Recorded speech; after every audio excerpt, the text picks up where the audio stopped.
Good afternoon, Madam Jennifer. Good afternoon. Yes, I have come to interview you about your experiences and practices regarding children's aggression, emotional regulations, and play within this classroom. Yes, I'm more than happy to help. Okay. First question. Can you briefly describe your role in this center and how long you have been working with children? I am a caregiver in this center, Child Nest Daycare Center, and I have been working here for 2 years. And during this period, I have gained experience in handling different behaviors and understanding children's needs. How many children are in your group or in your class, and what are the common daily routines that you do with them? I take care of 15 children, and our day starts with a prayer because we love to teach children that God comes first. So yes, our day starts with a prayer, then we sing some songs. Mostly we sing educative songs that involve different things, for example, letters or numbers. Then, since I mostly handle children in daycare, we don't really teach them anything concerning writing or anything. We mostly teach them through play, but not so much because they are still young, so we don't overexpose them to things that will make them tired. And after, we have some snacks, and yeah, that's literally how our day goes. Lunchtime, we have lunch, and yes. So, what types of play activities do children engage in the most frequently during your typical day? The children the children enjoy games such as they enjoy running games because they are really active, so they enjoy running, playing football, and yeah, just chasing themselves around. Indoors, they play with blocks. We provide them with blocks, yeah, and maybe some puzzles. So those are the games that the children play. So, how would you describe children's behavior when they are angry or upset during play learning time activities? So when children become angry, they they express themselves differently because everyone they are different human beings. Some shout, some cry, some throw tantrums, they throw blocks, they throw anything in their way. Some just go down and put their face down and just cry. Others push their peers, they push them the other side. Others isolate themselves and they refuse to participate in anything.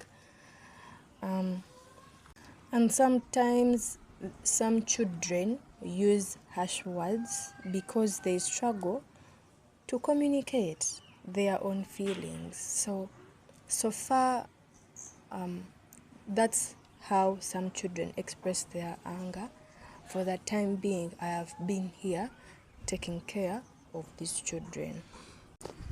Okay, so what are some of the common forms of aggression you have observed among children? The common forms that I have seen, there is pushing. Some children push, some children kick, some children pinch each other, some children shout, and yeah, some refuse to share their toys with others. And another thing that I have really seen, and not too many children, I have seen that some children become very defensive when they think someone is threatening them unfairly or treating them unfairly, which I have not really seen much, but yeah, I have seen it on many children. In your experience, what are the usual triggers for these aggressive behaviors? Many conflicts can come when children are playing. For example, You we first are wait. where I work here, many conflicts will come from children. For example, if we are going to play a game and this game is about blocks and there are limited blocks that the children are going to use, some children will feel like they're excluded from the game when they don't get blocks. And another thing that I have seen is, for example, when we are doing these outdoor games, and maybe it's a game of running, race, and one child wins and maybe the others also don't win, but one of them loses. Sometimes the one that loses will throw a tantrum because they might also be wanting to win, and they are expressing themselves, like expressing how they are hurt through throwing tantrums, and they don't really put in effort in their games, yet they want to win, and they will just throw tantrums or even refusing to play in any other game because all they want to do is win. So if they are not being let to win, they will just refuse to play. Do certain times, materials, or situations make conflicts more likely? Yes, conflicts are more common during play. They are very, very common.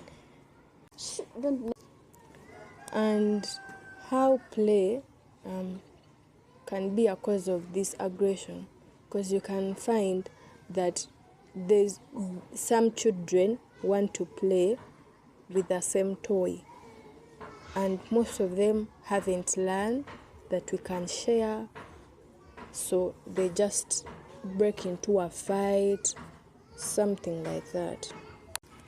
Okay, so how do children usually respond after conflicts or fights?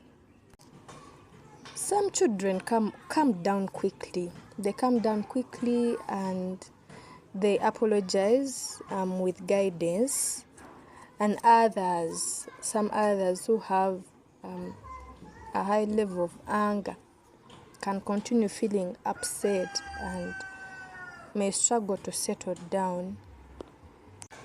Some insisting and struggling and insisting, for example, to a caregiver, oh, I'm right, and they are just trying to explain that they are right, maybe to win, or in different types of situations that they are angry from. So yes, we handle different types of angers from different children. When children become aggressive, how do you usually respond as a teacher or a caregiver? First of all, if the children are in a fight, I first separate these children if necessary and calm them down. Then I usually understand each child's feelings, but separately I talk to each child one-on-one and understand their feelings, and I let them explain how they are feeling and why they are fighting or being aggressive towards the other child. And one thing that I, as a caregiver, avoid is shouting in this situation. For example, if these children are fighting and I see them and I immediately come and I shout at them, why are you fighting? Why are you doing this? That is the one thing that I usually avoid, because shouting can worsen the situation. Like when you come and shout at these children, first of all, they are feeling bad, they are using aggression, so shouting at them directly without understanding their feelings can make them feel unheard. So the first thing to do is to separate these children and find out what they are doing, why are they doing this, and if a child is in wrong, explain to this child that what they are doing is wrong and they should not really do that. And if necessary, the child that started the fight or was most aggressive to the other, we teach them to apologize when they are in wrong. They should apologize to the other. So do you talk to children, separate them, or apply discipline? No, I do not punish the children. Punishing a child can make this child act more aggressive, because sometimes when you punish this child will become even more angry than calming down. And as I said earlier, I separate them first. After separating them, I talk to them individually.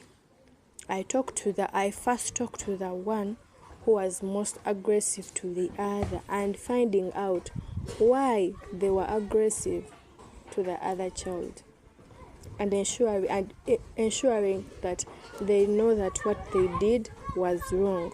So punishment should be even the last resort, or not even in a picture in resolving such an issue, because first of all, we are dealing with young children, and punishment is not nearly even one of the forms to solve aggression or aggressive behaviors. So yes, I separate these children, I talk to them. I first talk to the one who was more aggressive to the other. I teach that child to apologize to the one they have wronged. I also talk to the other child calmly, ensuring them that everything will be fine, and also talking to them and teaching them that just because someone was aggressive towards you, that doesn't mean that you should also respond with an aggressive behavior. What strategies do you find most effective in helping children calm down or make peace after a conflict? One of the strategies is using words instead of action. As I said, I guide these children to apologize to the other. As I said earlier, because if you just separate them and let them be like, you guys are being aggressive to each other, you go the other side, you go the other side, they will never learn that what they did was wrong. So yes, after separating them and talking to them and learning what they are feeling and why they are doing what they are doing, I emphasize and teach them to apologize to each other. So yes, apologizing is one of my key strategies that I use, because as these children grow up, they learn that if you do something wrong to someone else, you must apologize. And also, one thing I also do is putting them in a situation and asking them, would you feel good if the other person did the same thing to you? Would it make you feel good? If not, then you should not do the same thing to your friend. So yes, apologizing is one of the key things that these children should grow up learning, because if you just separate them, they will never learn that what they did was wrong. they'll continue doing it no matter how much you separate them. Are there situations where your usual methods do not work? Yes, sometimes these methods don't work. For example, some children are not taught these things at their home, so they don't know that you should apologize to someone when you do it, or they don't know that it is wrong to do this. So if even though you explain to them, apologize to your friend, what you did was wrong, they will not do it. They will just look at you, or you may struggle to make them say sorry, or even explain to them that they should not hit the other or even act in an aggressive behaviors. And sometimes, since I handle a large number of 20 kids, and sometimes we get more students or something like that, so it is very hard for me to divide my attention to a child or two children. We might be in games, in maybe an outdoor game.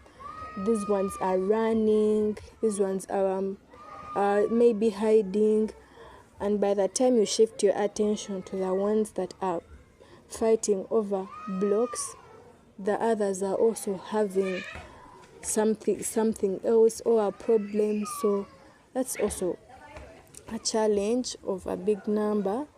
But yeah, we make things work. One thing you should know about children is you need to learn how to divide your attention when taking care of children. How do parents or caregivers typically respond to reports of aggression from the center? Some parents actually cooperate when we talk to them and tell them that their child has been aggressive, and we teach them. We talk to a parent that if a child acts like this, maybe at home with their siblings, if a child acts like this, you need to do this or you need to do this. Some parents cooperate with us and they reinforce these positive behaviors at home, while other parents are not easy. They act defensive and deny that their child has any type of behavior, insisting, oh, I know my child can't do this, I know my child can't do that. So, and some parents are actually too busy to even listen to anything like that. The only thing they do is come, drop off their child, and then come and pick them. So they're not even there to even listen or even stand or sit down and talk about their child's behavior. How do you help children recognize their emotions when they are happy, angry, or sad? One thing that I do to recognize and name their feelings is using the emotional cards. So we have emotional cards that have little children that are angry, sad, happy, those different types of emotions. So the number one thing is to teach them about emotions. So when you teach them about emotions, it's easy for them to express their emotions. When you tell them, how do you feel? They'll either say angry or sad. So we teach these children emotions. And another thing, since these children are not really taught in a class, it's just a daycare, we use mostly stories. So we get stories and we play these stories on a TV where they can see. It's like in a form of a cartoon. So they are like watching a cartoon but learning from it. And in this cartoon story, we have different emotions of happiness, sadness, anger, something like that. So this can actually help these children learn about different emotions and also learn how to express these emotions. So yes, but mostly here we use the one of the video, the cartoon storytelling. because these children learn mostly when they see it rather than cards. Some children are too young to understand these emotional cards. How do you guide children on what to choose to do when they feel angry or frustrated? So one thing that I use, and it is helping to also learn counting. We have been counting and teaching them numbers, so we can count from 1 to 5. And obviously not all of them can count from 1 to 5, but we are slowly learning. So one trick that I use is them counting 1, 2, 3, 4, 5, and I use this with telling them that on number 5 we take a deep breath and we release, like 1, 2, 3, 4, 5, deep breath, breathe in, breathe out. And that actually works, but not to every child, but that's one strategy that I use. And also I encourage these children to use their words instead of actions. So for example, if they're in a situation where the other child takes their toy, instead of using aggression and pushing the other child, I encourage them to talk. Why are you taking my toy? Bring it back. Something like that, instead of just using aggression and pushing the other. So I encourage them using words instead of actions. Can you describe any play activities that help children manage emotions or solve conflicts peacefully? One of the play activities that I usually use is teamwork. So if we are to play a game and it has maybe blocks or items that we are to use and they are not enough, I divide them into groups. That way they'll all feel that they belong somewhere, they are in a group. So when they all use a certain material in a group, they all feel involved and not left out. And another thing that is also effective is puppet play. We play puppets with these children. We also make puppets with them, and they also get their own puppets and they play. So yeah, this can distract them from certain aggressive behaviors. And also songs about kindness can also help these children learn peaceful ways and handling situations, like through songs that they listen every day or maybe 3 times a week, usually every day. By learning these songs, they can put these words of kindness into action and not actually act in that way. What challenges do you face in supporting children's emotional development in this community? Challenges. There is a challenge of a high number of children and little caregivers around to take care of them. As I said, when you're dealing with children, you may be focusing on one group and the other group is also doing different types of things. So that is a challenge. Another challenge that we have been facing is children that come from aggressive homes. These children, it's very hard to teach these children that what they are doing is wrong, because naturally that's what they know that is right, because they are coming from aggressive families. So it is very hard to teach them. To them, what they are doing is right, and what you're trying to teach them is the wrong thing. What kind of play materials or games do you think could help children express or control their emotions better? The materials we have here, we have puppets, dolls, storybooks, building blocks, board games, art materials, mostly painting. Children paint a lot. Role play costumes. These role play costumes are very helpful. And overall, all these games encourage these children to express themselves. It also improves their creativity and their communication and problem skills. Because on almost these games, these children are talking together, they are working together, they are learning to communicate with the other. Some children might come in families where they are the only child. So these activities help them to know how to behave with others, learn how to share with others, learn how to share environment with others. Yes. If you were to design a play activity to help children manage their anger or aggression, what would it look like? A play activity, I would maybe design a role play activity.